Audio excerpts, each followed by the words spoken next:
Oh, I say it wrong all the time. I thought it was Polnasek. Polnasek? Her? Oh, I don't know. At the store. At the store.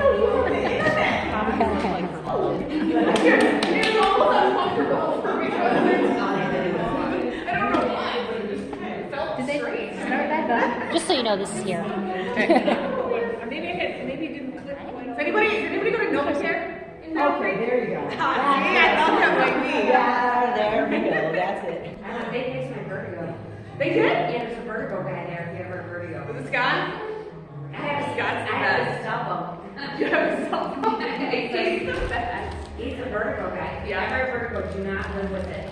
That guy is the guy. Yes. Yeah. He one treatment. I got to do it for like 6 weeks. One treatment. And I did. What did he use? Hi, everybody.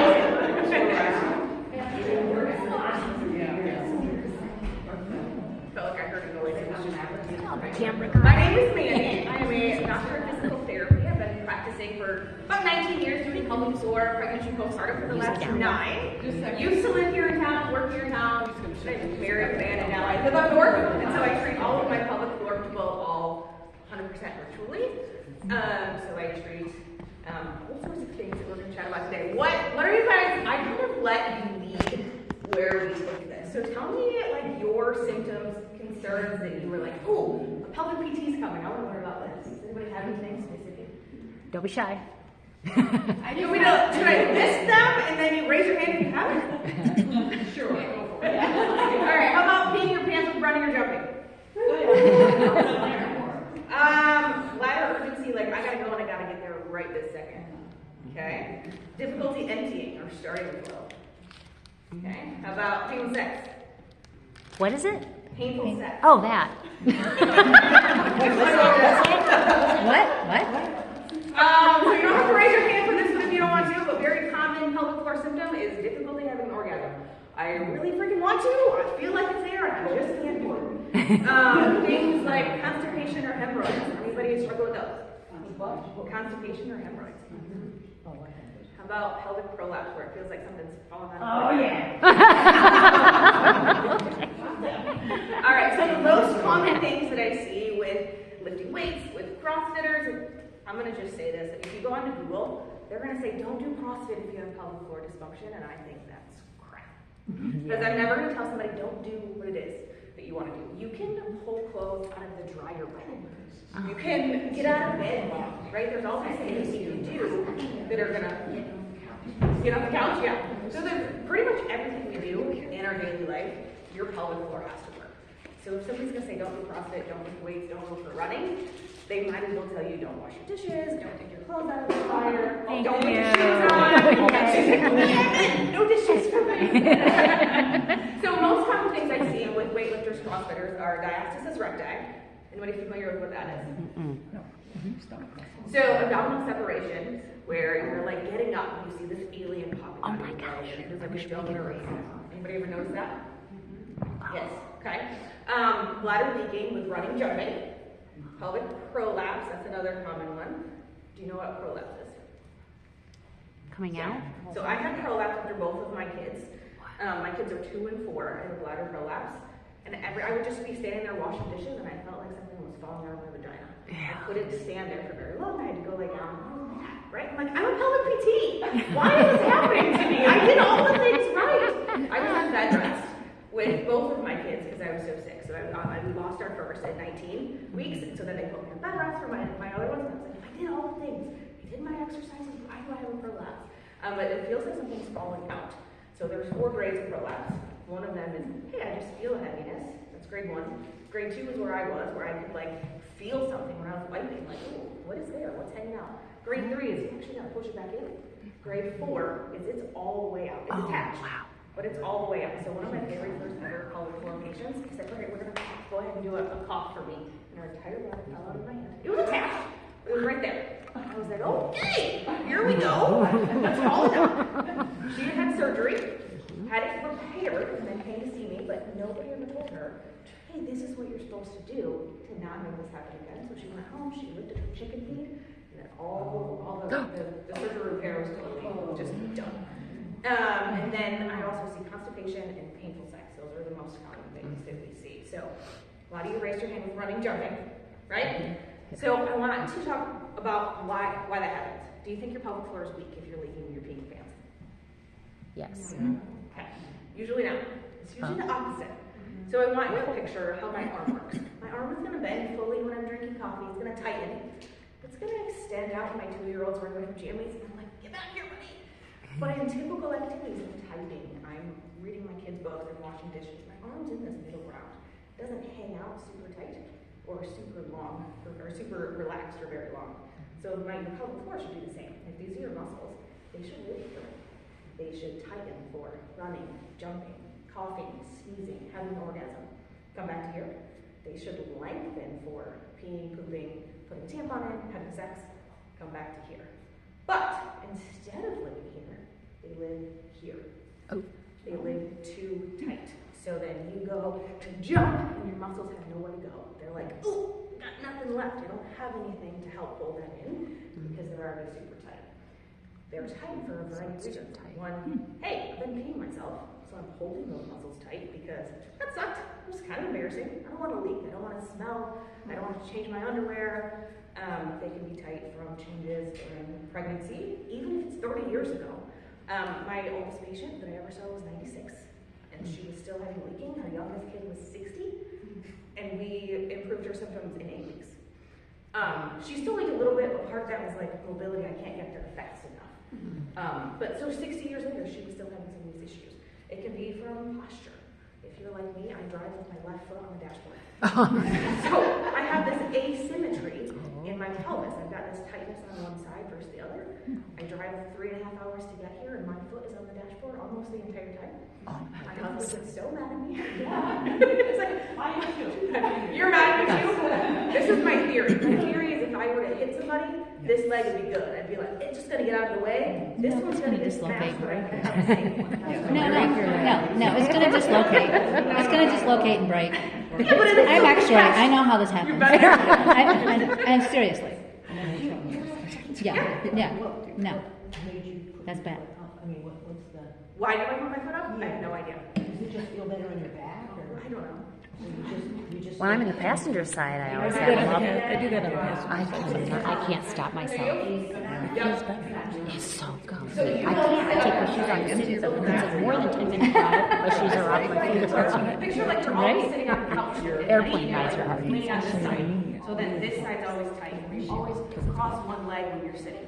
That's going to tighten our pelvic floor so they're not working the same. Changes during pregnancy. How many people have kids? Lots. Okay, so when you're pregnant, even if it was 30 years ago, how old, like, who has the youngest kid? The youngest kid? 1-year-old? Who has the oldest kid? 43. 43? I have a 40. 41. All right, you might win. Okay, so when we're pregnant, our feet hit this belly, right? And then we end up tucking Yeah. here. We end up with this baby all the way up here. When we're tucking here, our pelvic floor kind of shuts down. And then we like walk in this waddle, but then we've got this butt underneath us. And then when we're not pregnant anymore, it stays. If nobody teaches us how to fix that, we stay here. When our belly is weak from getting stretched out, this is our way that we hang out to support ourselves, because this is weak. So even still, my youngest will be 3 in May. My husband will come up to me when I'm washing dishes and smack me in the butt. He's like, untuck your butt, because I'll be standing there like this, washing dishes. So when we're here, we're shutting off the front of our pelvic floor. When we're here, our front pelvic floor works. When we're here, our back pelvic floor works more. So there's all these things in our I didn't realize that. If you're carrying your kiddo on one hip, we tend to do, we're like, okay, I'm gonna put dishes away while I'm carrying a kiddo. If we've got this, anything that's not symmetrical is gonna make those muscles tight. So then when we're trying to do something like sneeze, we're already tight here. And we're crossing our legs, we're trying to get every other muscle to kick in to help with our helper muscles, because our pelvic floor muscles can't do what they're supposed to do. So they need to live here in this middle ground so that when you jump, when you cough, when you sneeze, they can come with the right power to hold that pee in. And it's going to be different. If you're sneezing versus jumping, we need a different force, a different power, different muscles to elicit. or if I'm going to be jumping on the trampoline over and over with my kids or whoever, but that's going to be more endurance. Can my muscles contract, relax repeatedly versus one sneeze? Does that make sense? Yeah.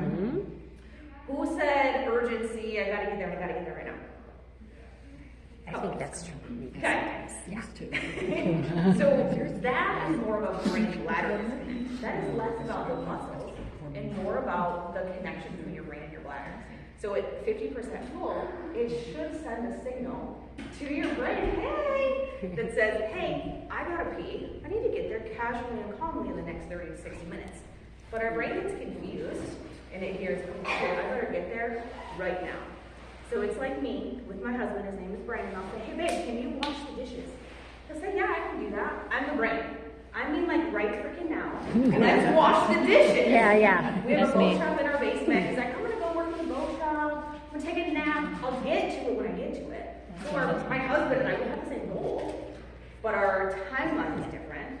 Same with Brandon and Bladder. They both want to empty, but there's a confusion in when that needs to happen. So we have to work on that nervous system connection. Now if I say, hey Brandon, can you wash the laundry? I'm like, I don't care. As long as I have clean underwear, I don't care. So there are certain things, like sometimes it's, hey, my trigger is I'm driving home and all of a sudden my bladder says I have to empty right now, people are leaking, or I put my key in the door. So there's certain signals that come to our brain and they say, that's when I'm supposed to leak. It's not always every time, but there's certain triggers. Does anybody notice a trigger, like turning on the water to wash the dishes? What's your trigger? Stepping up the steps to the house. Yes. Okay. Coming so home. that's your dishes with my husband. If you're like, hey, Pulling you know in what the I garage. see my Yes, dishes pulling before in the that, garage. and then I do the laundry. Immediately. But there's different triggers that then say, hey, this is what's cueing my brain because there's a disconnect in that communication. So we have to retrain the brain and the bladder to communicate more effectively and efficiently. So they're not fighting like husbands and wives do. Right? Who said prolapse? You. I'm gonna go get a ball. I forgot my bag. I'm gonna show you something. Getting the ball. Oh, your timing's good, Miles. My 4-year-old cried today when he saw this in my bag. Oh, Mommy, that's my ball. What are you talking about my ball? So, when we're talking about things like leaking, pain, prolapse, it's often because we have a pressure mismanagement. And that's where it comes into a lot of problems. Kind of forceful movements, quick movements. You know these ones that we've talked about. So, I want you to picture your abdominals being here. And then what we often do is we grip with our upper abs. And when we grip with just our upper abs, so a lot of times our lower abs get turned off. So watch what happens if I'm gripping just upper. I have to think about this because I've trained myself not to do it. If I grip upper, you see how this kind of comes out this way? I can't see myself in here. There we go. Yeah. And so all this comes out, which means I'm pushing downward here into my pelvic floor, and I'm pushing outward into my belly. So it's like if I take this ball and I squeeze, everything's going into pelvic floor, going out into the diastasis right there. So that's creating more downward pressure for prolapse. So something like I'm squatting, lifting a weight, or I'm squatting, lifting a laundry basket. If we're gripping from the upper abs, everything feels like it's falling down because it's pushing our uterus, our bladder, our rectum into our vaginal canal. Any questions on that one? Yes. Yeah. What's the difference between a uterine prolapse versus Bladder?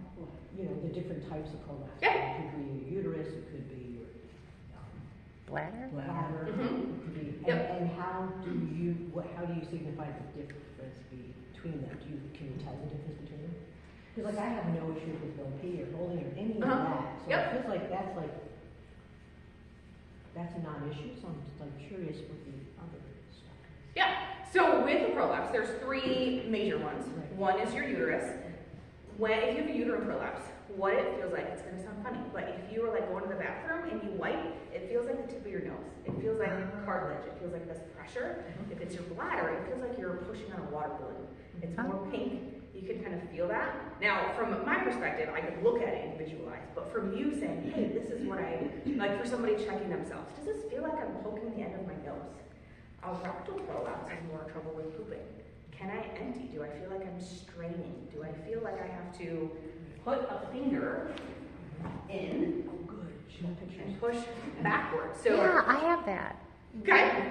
So we call that Oversharing. splinting. So Oversharing. I have one of those. I just found out. My OB-GYN just told me. Okay, Yeah, she yeah. goes, stick your... Yeah, I don't want to talk about it. listen, my face will turn red when I tell you this, but that is what it is. So twice, once when I was pregnant with Hudson, he's my Yeah. youngest, once right after, I had to literally take my finger in and dig poop Yeah. out. It was so disgusting. Oh. It like more, oh, see, look at that, I started without getting red for once. So I can do it from the, like, inside the You vaginal have to wall? do the vagina. Yeah, and you push back. So and that's prolapse. Mine was just such severe constipation. But it feels like, man, I can't fully empty. Yeah. So your rectum is pushing into the vaginal Sure opening. is. Yes, it And is. we call it splinting. So you're on the toilet, you have to take your thumb, press it in there Yeah. to take that push it out. Yes. So that's the rectal prolapse. It feels more Just like found out I have it. Yep. Yeah. Interesting. And so then, I have a question. yeah. So, I used to just push because I think I've done it my whole life, and then someone told me pushing is bad. You would like not push with your finger, but like Yes, pushing. bearing Yes. down. Yeah, Yeah. And so I try not to do that anymore. Hemorrhoids. And so yes, I have used that trick because it does Yeah, hurt. it does. But I never knew for 50 years that you're not supposed to push. Yep. Because Yeah. you get hemorrhoids. Yeah, exactly. So it sounds funny, but I spend a lot of my I had time no idea. teaching people how to poop. And you're like, I'm like, well, no, that's Learn one. But so when we're, can I steal this box? Uh-huh. Yeah. Or something? Yes. Sorry, I can take your seat. Can I sit down? Yeah, it's good. So when you're pooping, you should have your feet or your knees above Oh, yeah, the squatty potty. your hips. Yeah, squatty potty. I have Or like yesterday, my 4-year-old literally sat on the toilet like this. Oh. And I was like, We could do that. I like cheered him on. My mom was mortified, and I'm like, do it, buddy, let's go. That's what my boys. That's what people do like in other countries. They squat. Yes. Yeah, they do. Yeah. Yes. But that changes what we call our colorectal angle to make it easier to poop. But you should be exhaling when you're pooping, not. When we do that, it's creating this downward pressure, making more prolapse, making your bladder fall, making your rectum push into your vagina, making your uterus fall, and then it feels like this golf ball. That's what mine always felt like, was a golf ball in my vagina. I was like, this sucks. Yeah. My husband's like, hey, let's have sex. And I'm like, no. I'm not getting there. Absolutely not. Nobody knew I was going to be talking about orgasms. There's no room in the end. Yeah. So, when we do that, we exhale when we're pooping. It helps to lift things up. So, with things like lifting, crossfitting, tell them how to breathe. I'm going to put you on the spot. You have to zip up your pants and exhale when you are lifting up. So inhale on the squat or the loading of the lift, and exhale when you are needing the energy of the push up. Right? Did I get it right? Technically correct. So, holding your breath when you're pushing when you're pooping, right? So, we a lot of times will do a squat or here, and we're holding our breath. That's where people end up with prolapse of the rectum and your rectum. There's a rectocele, which is a prolapse into the vaginal canal. And then there is a rectal prolapse where it's coming out of the anus.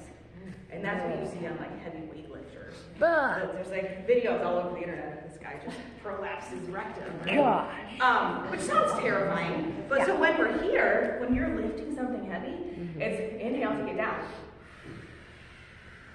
Exhale as you're coming up. So when we're holding our breath, that is creating bladder symptoms, it's creating prolapse, and it's worsening that diastasis.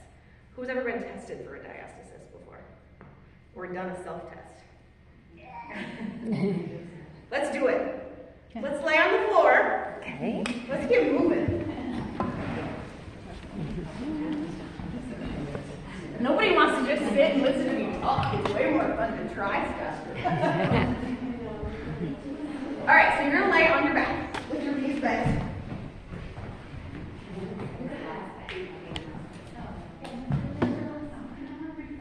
And then what we're going to do is we're going to do kind of like a crunch.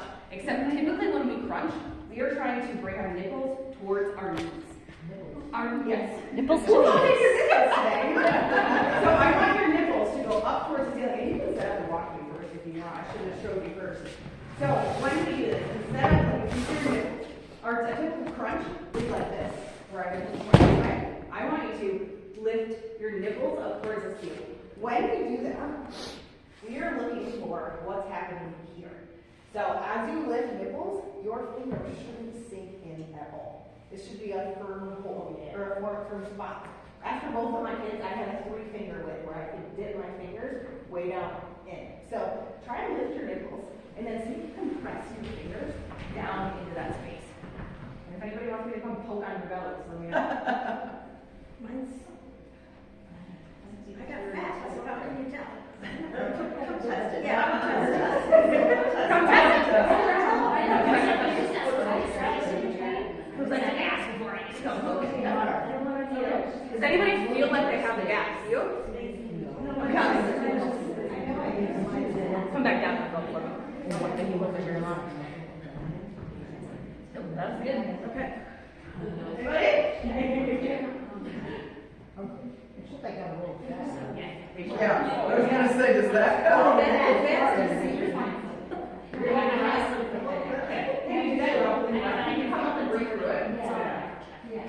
There you go. I'm gonna do that.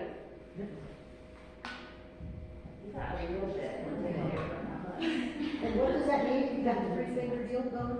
So mine was, when I would do that, I could get my fingers 3-finger width, like a tongue width. Well, you're doing this. So it means your abdominals are not coming in together. So when you engage your abdominals, they should be coming. Does anybody know the 3 directions your abdominals go? You guys talk about that, like anatomy ever? Say that again? So we have 3 like big abdominal muscles. We've got our big 6-pack. They go up and down like this. They give you like crunches here. We've got our transverse abdominis, which is deeper. The fibers go this way. It's like your corset. So when you engage, they squeeze together. Then you've got your obliques that run this way. They're going to help you rotate. They're going to help you here. And so then a lot of our movements, like reaching into the back to get our purse out of the car, that we're something over the toy or the kid or something. We're using several different muscles, but we need to be teaching all 3. But it's this deep one, this transverse abdominis, that kind of helps close that gap. So engaging that one. So when we don't have that, and we don't have that strength, that's when we start to grip these upper abs where you're getting that downward pressure. That's when we start to compensate and we're saying, okay, I'm gonna now tuck to hold my body here because I don't have this core strength and I'm using other pieces. Does that make sense? Anybody else feel like they have one now? Need me to poke around? No poking? What other pelvic floor symptoms? Or, yeah. So, you can get back on your bench if you want. Or you can chill on the floor. I have a lot of lower back pain. and Uh-huh. I've tried that, and have a lot to do with pelvic floor dysfunction. Yes, I'm gonna get real nerdy. There's a study that says 95% of people with low back pain also have pelvic floor dysfunction. The first 9 years that I practiced, I didn't do anything on the pelvic floor. And I would have people with back pain, I'm like, what are we missing? There's this last we have everything I get. And looking back, I get so mad, I'm like, dang it. Susie probably would have felt better if I would have checked her pelvic floor, but I just didn't know what I didn't know for the first, 9 years. And then I dove into it, and then I just like dove off the deep end of the pelvic floor, and now I just love it. But there were lots of pieces there. So back pain, it's pelvic floor, it's abdominals, it's your hips. Everybody stand up on one leg for me.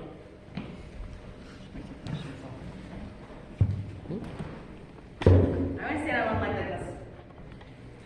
And I want you to close your eyes. No way. Okay? No way. That's much harder, right? Tell me. Oh yeah. Try the other leg. See if one's harder than the other. Yep, most definitely.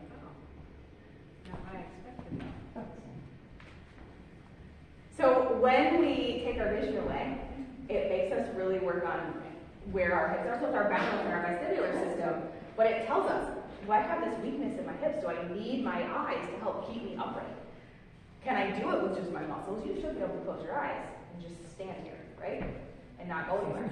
But it ends up very, very wobbly, and that's pelvic hip dysfunction. Oh, can you stand here and can you drop, oops, up and down. And then try the other leg and see if one is easier than the other. Yeah. Yeah. One side's easier? Oh, yeah, that's weird. Yeah. So, if you have any of the pelvic floor symptoms that we talk about, and then you are noticing, like, yeah, that's harder on one side, part of that is this asymmetry from left to right. Why do I have tightness on one side, weakness on the other?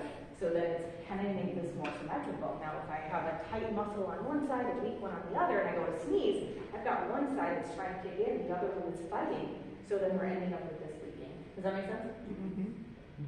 Cool. Mm-hmm. Give me some questions. What have we all got? But I used to Never. have all those urinary symptoms. Mhm. Getting a lot worse. 60-some menopausal, and I just started on hormones. Yeah. Against before. But it has really changed those urinary symptoms. I don't have the frequency, I don't have all the other Yeah. symptoms, but I And- still have over. Yeah. And just like with any symptom, pelvic floor is one piece.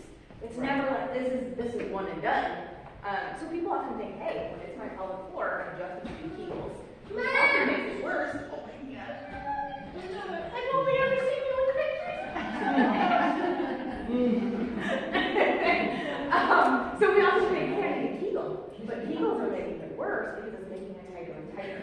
But there's so many other pieces.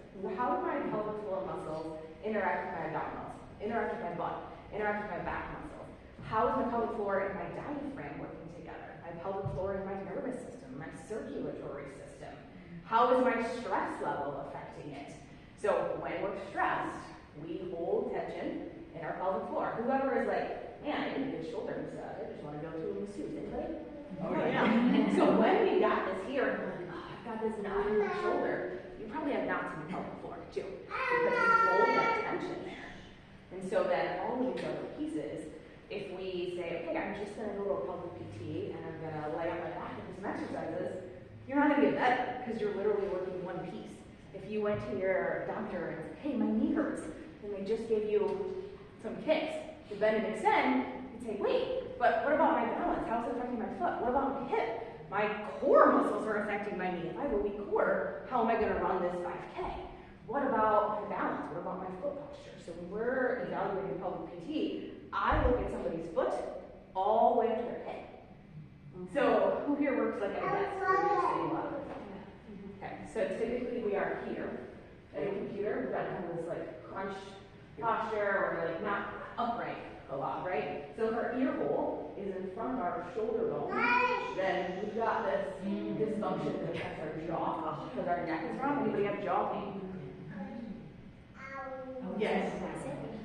So when we clench your jaw, you also clench your pelvic floor.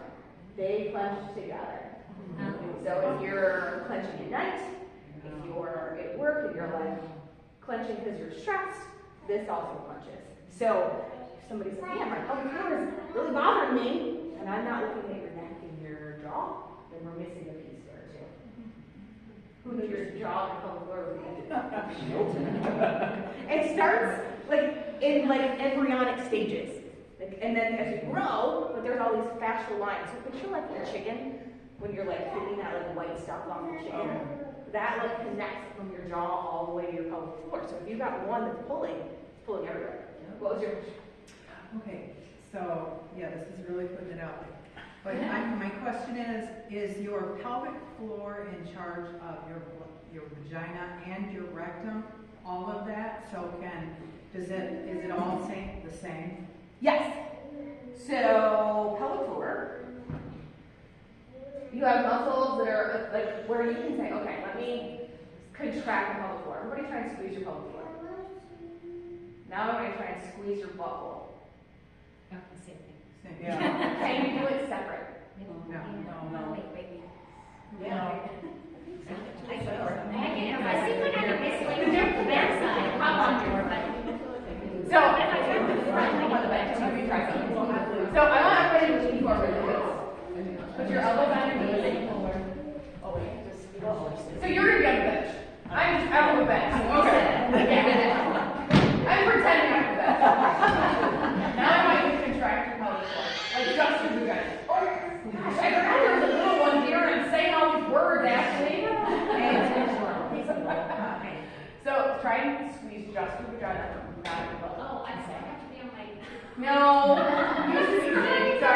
Now I want to lean back, right? So like lean back on your elbow. I can't do it. So lean back like this on your bench. And now try and squeeze just your butt. You can do that, but it seems like when you speak. Is it easier when you're backwards? Now try and squeeze just your vagina over here. What if you can't?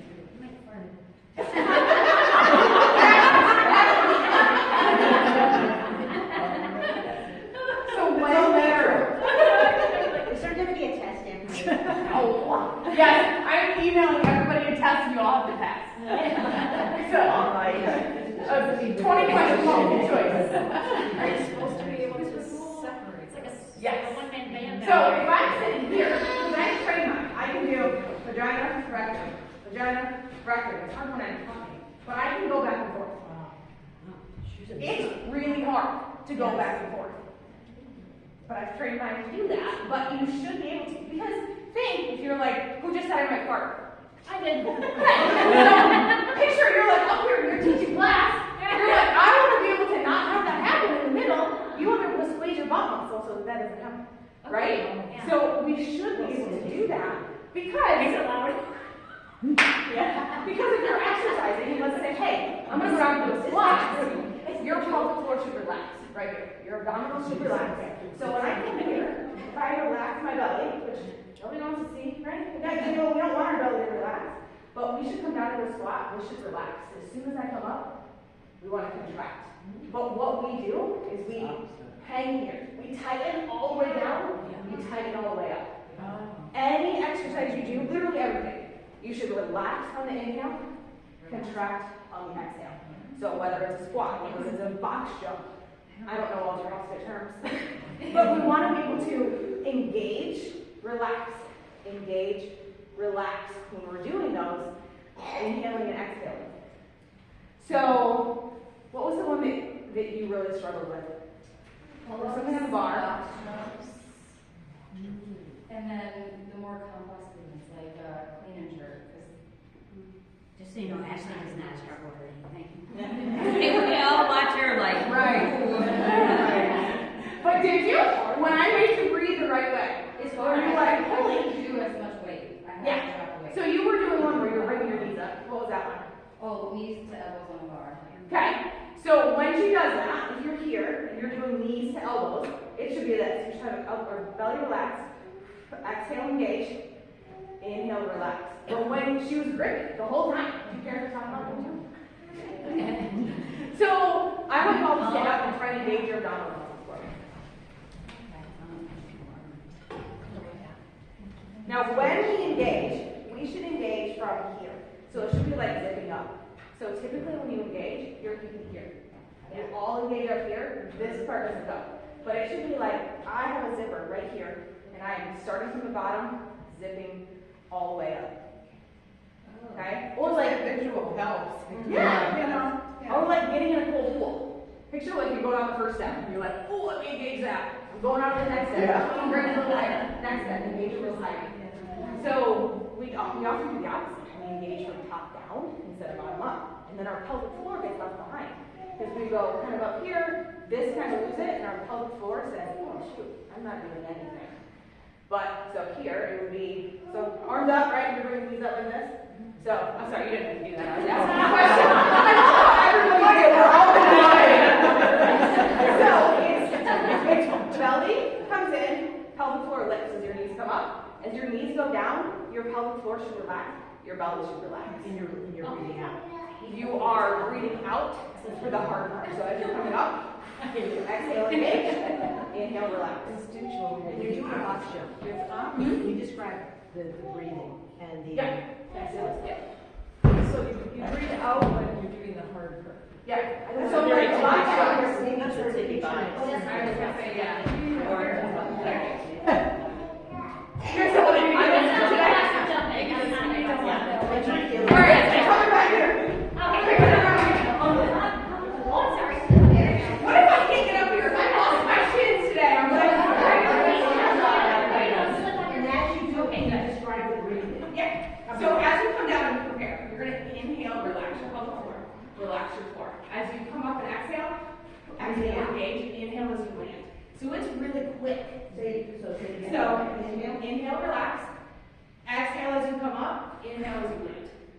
So it's breathing is up, down, down. Yeah, and so then when you come back down, up here, inhale to land, relax your pelvic floor. Exhale, inhale. We still want to have to Oh, No, she said exhale when it's hard. Exhale when it's hard.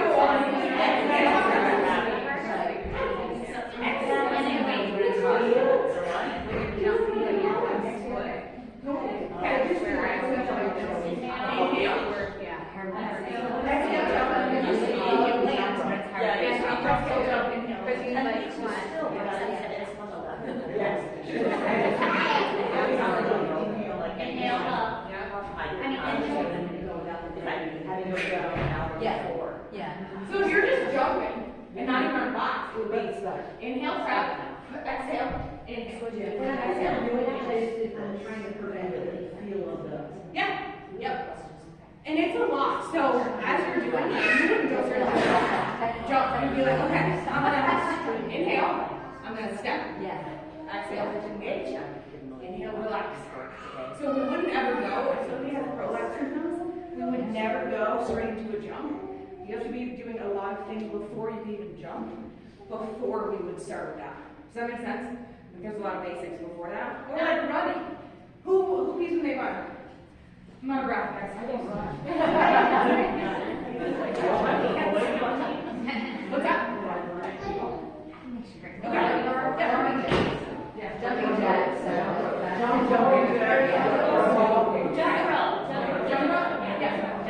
So that's where we would take a step back. So who's peeing when they're jumping? I wouldn't say, okay, let's practice not peeing when you're jumping. I would say, okay, can we do a march without leaking? Can we do a squat without leaking? Can we do a one-sided jumping jack? Can we tap back and forth? So before we would ever go into a jump, we have to make sure you can do all of the other things without leaking first. Or without prolapse symptom, as you had said. I never had leaking. I had constipation, prolapse, and diastasis, and painful sex. Those were my 4. Somebody raised up me with painful sex. Can't remember who it was. But picture you. So picture I would cry. I'd be like in tears, and my husband would stop, and I'm like, I know better. In my head, I know better. Don't push through this. But I'm like, I want sex with my husband. Dang it. Sorry, buddy. Dang it. SEX. Don't go home and repeat that to your dad. He does. He's very verbal. You realize he doesn't talk. Usually, no.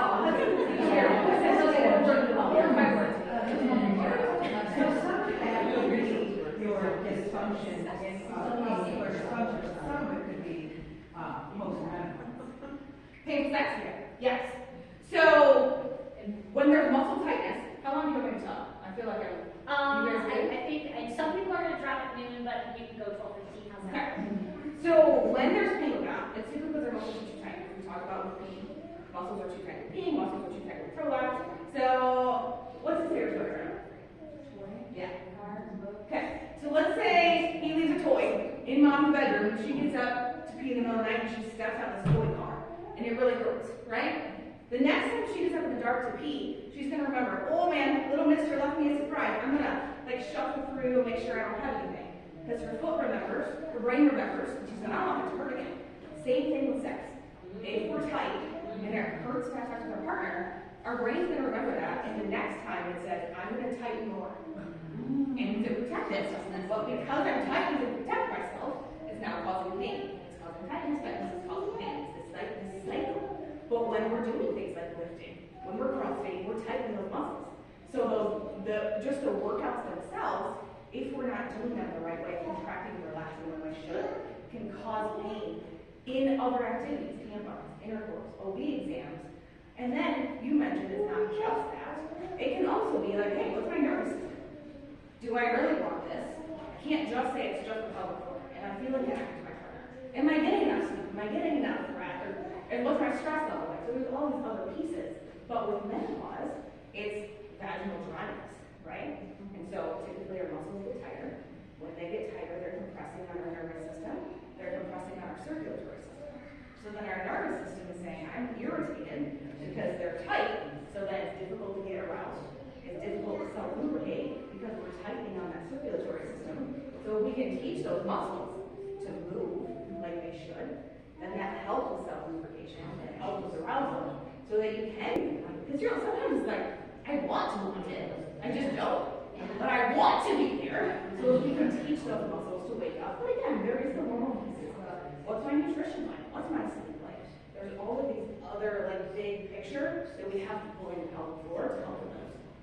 So, I mean, a program for getting that done is, it's not just like coming in here and just, doing that breathing piece. It's like, what does it look like to go through the therapy? Like, are you suggesting you would take some therapy to do that? Or for most, yeah. Unless you're just that in tune with your body and you're like, oh, I can know exactly what baby said today and I know what that is. Yeah. But typically we have to kind of dive into what's your sleep like, what's your nutrition like, what's the rest of your life like? How are you? Send me a video of you pulling water out of your dryer. How are you getting in and out of your car? Breathing piece is really hard. The breathing, I was to do it for 3 months, and to come into the gym and do what I was doing and do what she was giving me was, like, mentally, I had to really stop and think about what I was doing, when I should breathe on track, and when I should. And you pull back a lot on your exercises because of it. Yeah, and so she would send me videos like, hey, am I doing this right? I'm like, no, let's try again. But yeah, it's the piece of assessing kind of all of that. What is your full balance look like? What is your posture look like? Yeah, so typically, if somebody, it's easy to Google. I don't like people on forces. And they're going to tell you Kegels. They're going to tell you these stretches. But they're missing that other piece of what's your posture, what's your day-to-day look like. And everybody's life is so different on the stresses that affect it. Yeah. So what are like 3 things we can do starting right now? So just 3 things we can do starting right now in the gym or in our lives just to improve this. Do you stretch? We don't really do much stretching. Okay. What do you have to do? You squat like this. Oh, sitting in a squat? Yep. Yeah, they can all do that. Yeah.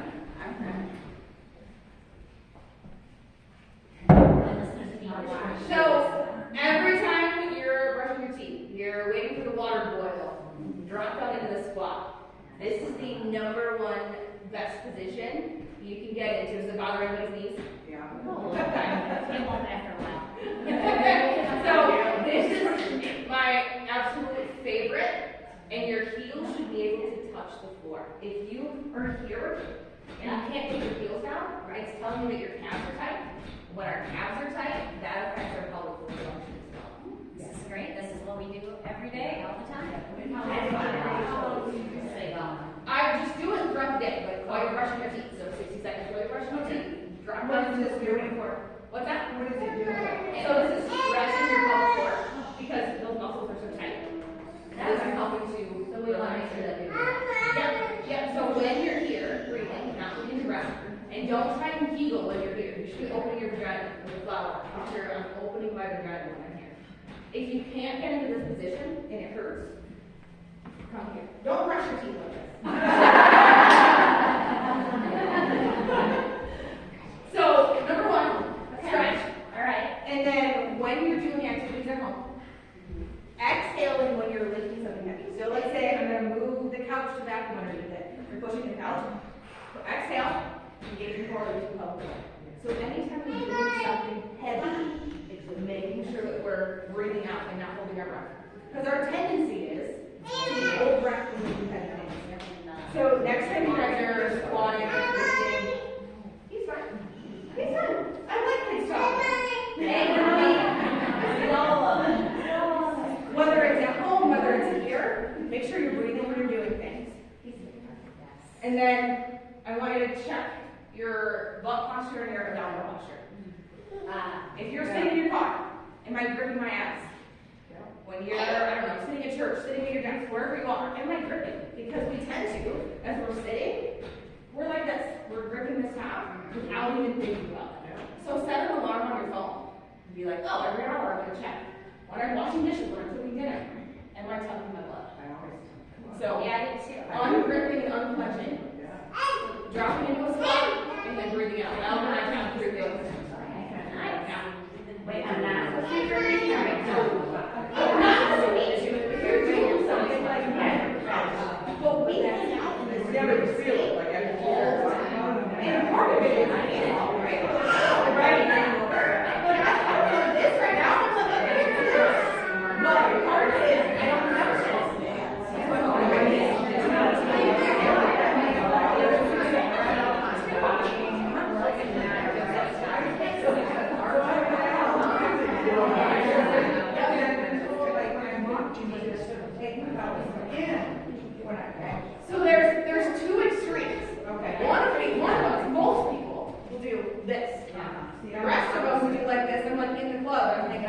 So if you're washing dishes, take yourself, do this. When you're washing dishes, you're like, how far can I go forward?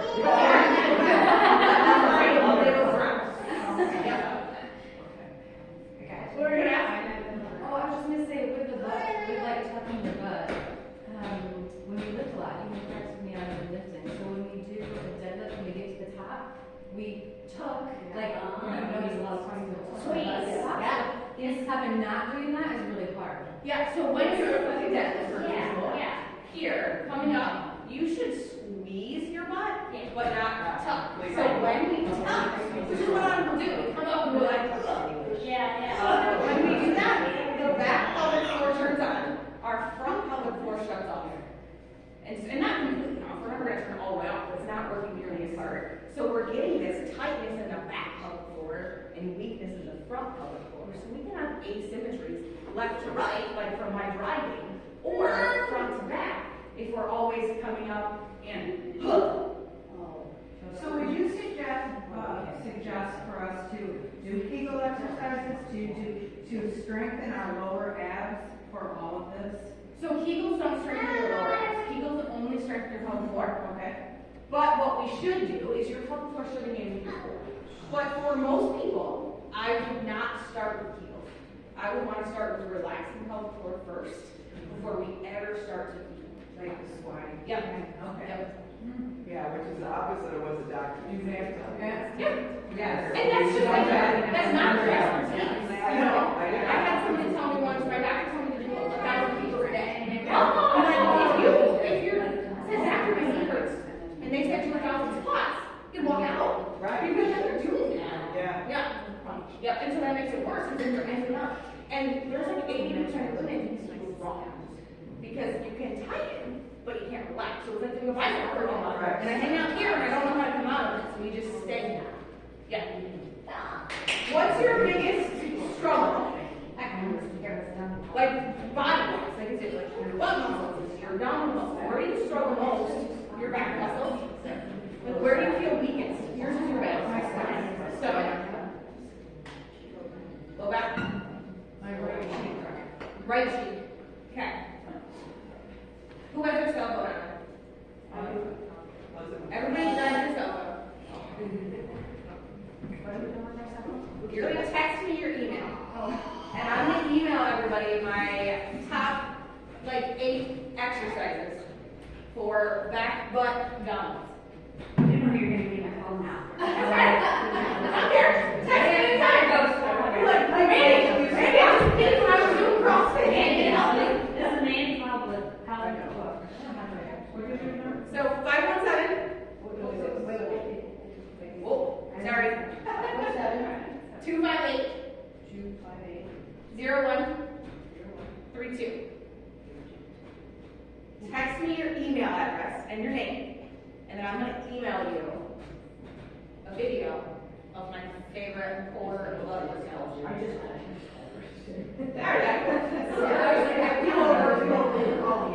you don't need to be in your phone. No, I don't have it. And then you just talk about that. Because that's when you look at my table. Yeah, I would have already done that.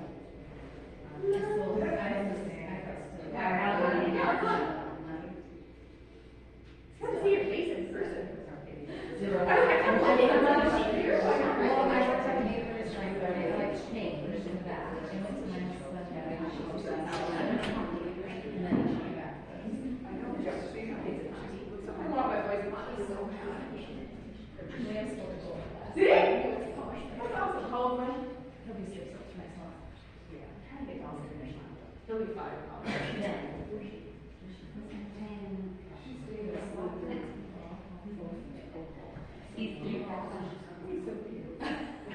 You better entertain him so well. Oh, look at that. So you're going to get an email. It'll be from Mandy at Aspire Women's Health. So if you see that come in, that's me, not a spam. And then feel free to email me back with questions if you guys have anything. Maybe with an eye. Are That's okay. you from this area and then I'm from Coldwater. Yep. Hale? You ever heard of it? You have? You've heard of what? Nobody's heard of it. She always has snow. Yeah.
Yeah, so you're. I think you're our next coach.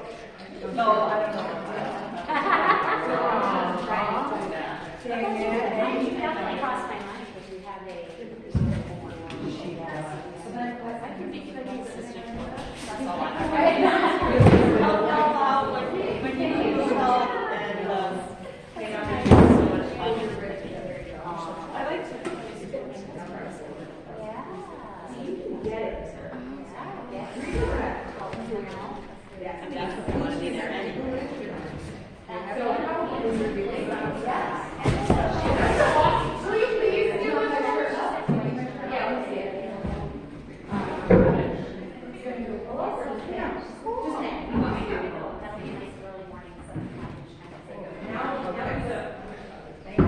Need a cold, so.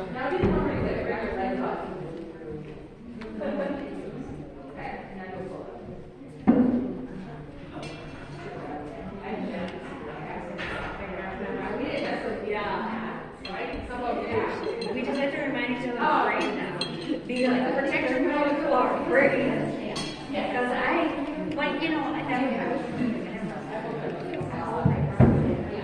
So, when you're here, I don't think so. But now we know, like, well, now, like, before, when he was 9 years old, you can, but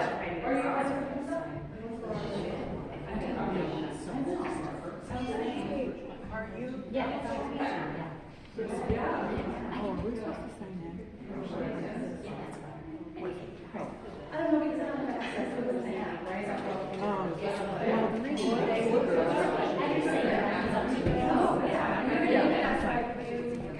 Can I move this? Yeah, thanks. No, I'll see, yeah. Sheila, can we move this so somebody doesn't trip over? Stop the video. Oh, yeah. Thank you, my dear. Thank you. That